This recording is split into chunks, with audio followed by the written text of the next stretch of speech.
धीरेन्द्र शास्त्री जी ने एक बयान दिया है कि भारत को हिंदू राष्ट्र अब बनाना चाहिए, इस पर आपकी क्या प्रतिक्रिया है? मेरी सबसे पहली प्रतिक्रिया तो यही है कि धीरेन्द्र शास्त्री को तुरंत गिरफ्तार करके जो है इनको काल कोठरी के पीछे ले जाना चाहिए, क्योंकि ये देश में जो है माहौल ख़राब कर रहे हैं। चूँकि 2024 का चुनाव है सामने और जनता को मूर्ख बनाने के लिए, बहुसंख्यक जनता को मूर्ख बनाने के लिए ये सब उलूल जुलूल बयान दिलवाए जा रहे हैं और सरकार का इसमें समर्थन भी है। हमारा जो संविधान कहता है कि we the people of India, हम भारत के लोग, तो हम भारत में तरह तरह के धर्म के लोग रहते हैं, निवास करते हैं और तरह तरह की जातियां हैं, अलग अलग धर्मों को मानने वाले लोग हैं। तो धीरेन्द्र शास्त्री जिस तरह से खालिस्तान की मांग करने वालों को जेल के पीछे ठूसा जाता है, अभी कोई इस्लामिक राष्ट्र की मांग कर दे उनको जेल के पीछे ठूस दिया जाएगा। तो धीरेन्द्र शास्त्री कहाँ सातवें आसमान से उतरे हैं कि ये अभी तक खुलेआम घूम रहे हैं। इनको तुरंत जो है प्रशासन से मांग है कि ये देश का माहौल ख़राब कर रहे हैं घूम घूम के, और इनको तुरंत जो है काल कोठरी के पीछे ढकेल देना चाहिए। इनका सही स्थान वही है। क्या नाम है? एडवोकेट जावेद अहमद। जो यहाँ के धीरेन्द्र शास्त्री हैं प्रोफेसर, उन्होंने हिंदू राष्ट्र बनाने की मांग की, इस पर क्या प्रतिक्रिया है? देखिए, इस देश में जो है मुख्तलिफ़ किस्म के लोग रहते हैं, अलग अलग धर्म के, अलग अलग जाति के, हर तरीके के लोग रहते हैं। सबको अपना धर्म फॉलो करने की जो है हमारा संविधान जो है इजाज़त देता है। तो किसी एक धार्मिक विशेष राष्ट्र का जो है सपना पहले भी नहीं देखा गया था। हमारा प्रियम्बल ही ये कहता है we the people of India, हम भारत के लोग हैं, हम अलग धर्म के मानने वाले हो सकते हैं, हम अलग संप्रदाय के मानने वाले हो सकते हैं। तो किसी एक विशेष प्रकार के जो है धार्मिक राष्ट्र की कल्पना जो है नहीं की जा सकती है।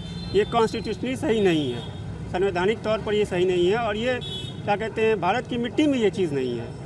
हम अलग अलग धर्म के मानने वाले लोग हैं। सेकुलरिज्म जो है वो भारत की आत्मा है, हम सब लोग सेकुलर के लोग हैं।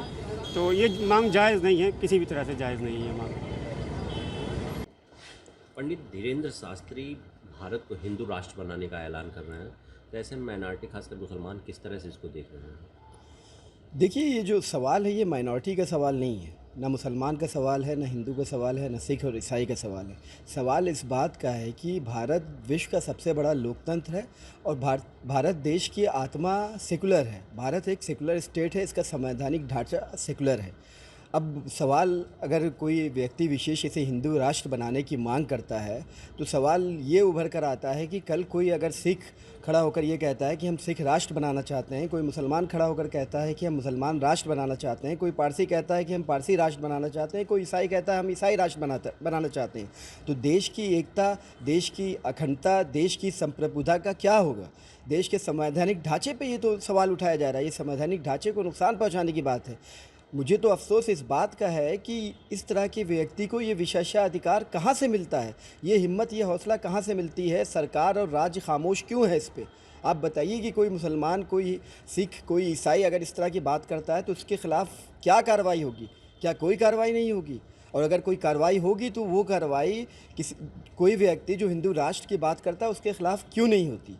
ये सवाल पूरे देश के सामने है, ये सवाल पूरी दुनिया के सामने है, ये सवाल किसी हिंदू मुसलमान का नहीं है, ये देश के संवैधानिक ढांचे को नुकसान पहुंचाने का है। यह 2024 को लेकर कुछ लग रहा है कि बीजेपी कोई नया षड्यंत्र है? बिल्कुल, ये अगर सरकार इस पे खामोश है, ये तो देशद्रोह की बात है ना। अगर सरकार इस पे कोई कार्रवाई नहीं कर रही है तो ये कहीं ना कहीं इस बात को सामने लाता है कि तुष्टीकरण की राजनीति है। ये बहुसंख्यक समाज को खुश करने के लिए सरकार इस पे खामोश है और अपने लोगों से इस तरह की बातें कहलवा रही है। पर देश सर्वोपरि है। देश है तो सरकारें हैं, देश है तो राजनीतिक दल है, देश है तो हम और आप हैं। अगर देश के संवैधानिक ढांचे को नुकसान पहुँचाया जाएगा, इसकी मौलिक संरचना को नुकसान पहुँचाया जाएगा, देश की आत्मा को नुकसान पहुँचाया जाएगा, तो इससे बड़ा पाप कुछ नहीं हो सकता। सरकार को होश के नाखून लेना चाहिए और इस तरह के तमाम व्यक्ति, वो चाहे कोई धार्मिक गिरोह हो या कोई आम व्यक्ति, उसके खिलाफ सख्त से सख्त तत्काल कार्रवाई करनी चाहिए। धीरेन्द्र शास्त्री ने एक बयान दिया है कि भारत को हिंदू राष्ट्र बनाया जाए, इसको आप किस नज़रिए से देख रहे हैं?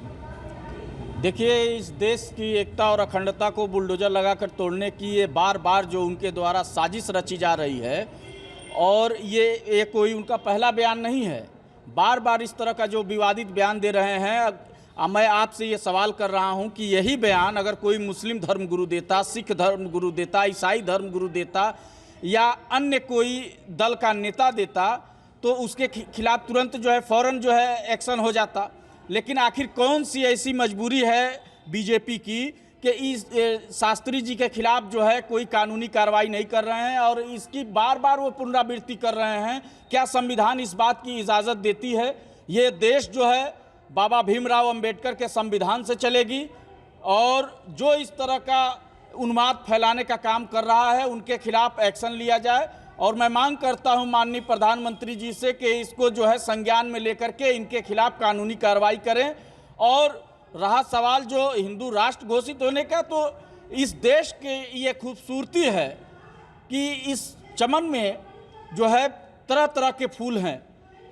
हिंदू, मुस्लिम, सिख, ईसाई सब आपस में भाई भाई का नारा दे करके जंगे आज़ादी की लड़ाई लड़ी गई। और वो जिस शाखा का प्रचार कर रहे हैं, जिस पार्टी का प्रचार कर रहे हैं, उस समय भी ये जब जंगे आज़ादी की लड़ाई लड़ी जा रही थी तो ये लोग काला पानी से माफ़ीनामा लिखा करते थे और देश के साथ गद्दारी किया करते थे। आज फिर वो इस देश को जो है पूंजीपतियों के हाथों लुटवा रहे हैं और इस तरह का जो बयानबाजी करके देश की जनता का जो मूलभूत सुविधाएं हैं, जो मुद्दा है, उसको भटकाने के लिए ये बार बार इस तरह की पुनरावृत्ति करते हैं।